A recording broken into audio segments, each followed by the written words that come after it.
آج کل امبانی خاندان کا بہت چرچا ہے، لیکن ساتھ یہ بھی نوعا کہا جا رہا ہے کہ پاکستان کے پاس امبانی ٹاٹا جیسی کمپنیاں کیوں نہیں ہیں۔ 1970 تک پاکستان میں 30-40 امبانی ٹاٹا سے بڑے بزنس مین صنعت کار تھے جنہوں نے ملک کی معیشت کو سنبھالا ہوا تھا۔ ملک کوریا جاپان سے بہت آگے تھا، مڈل ایسٹ کے ممالک کسی گنتی میں نہیں تھے۔ ان صنعت کار بینکوں کے کنگ کو 22 خاندان کا نام دے کر ٹارگٹ کیا گیا۔ ان میں سیگل گروپ نے کپڑے کی صنعت کو روج دیا تھا، آپ لوگ ان کو سرچ بھی کر سکتے ہیں۔ داؤد گروپ ہیوی وہیکل اور زرعی مشینری کے بادشاہ تھے۔ داؤد ہرکولیس کے پاس ٹریکٹر کی پروڈکٹ تھی۔ ہارون خاندان تھا، اسوانی خاندان تھا۔ ملک کی پہلی ایئر لائن قائم کی جو آج کی سب سے ایئر لائنوں سے بہتر تھی۔ حبیب گروپ کے بینکنگ کے کنگ تھے۔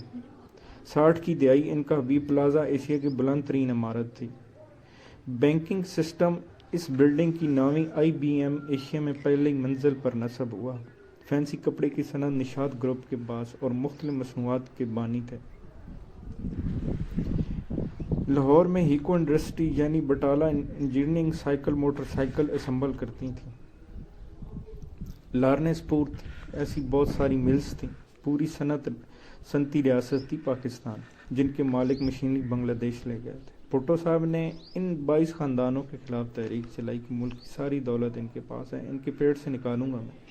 ہم عوام، اس ٹائم کی جو عوام تھی، ان کے خون کے پیاسے ہوا کرتے تھے۔ ہم نے ان موسن خاندانوں کے خلاف خونی تحریک چلائی تھی، جس میں بہت سارے لوگ آگے بڑھ چڑھ کر، خاص کر بڑے بڑے ذمہ دار لوگ جو تھے، انہوں نے ان کی جو جتنی بھی ان کی انڈسٹری تھیں، ان کی صنعتیں تھیں، ان کو قومی ملکیت میں لے لی۔ لاہور کی بیکو اب پیکو بن کر تباہ ہوئی۔ اسوانی کنگال ہو گئے۔ ایئر لائن PIA ایک اچھی خاصی چل رہی تھی، جو کہ آج آپ کے سامنے ہے کہ اس کا کیا حال ہوا پڑا ہے۔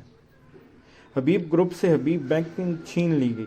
سیگل گروپ نے کوہ نور جیسی بزنس امپائرز پلاٹ بنا کر نیلام کر دی۔ کوہ نور پٹوار کی ماں کہلاتی تھی اس ٹائم۔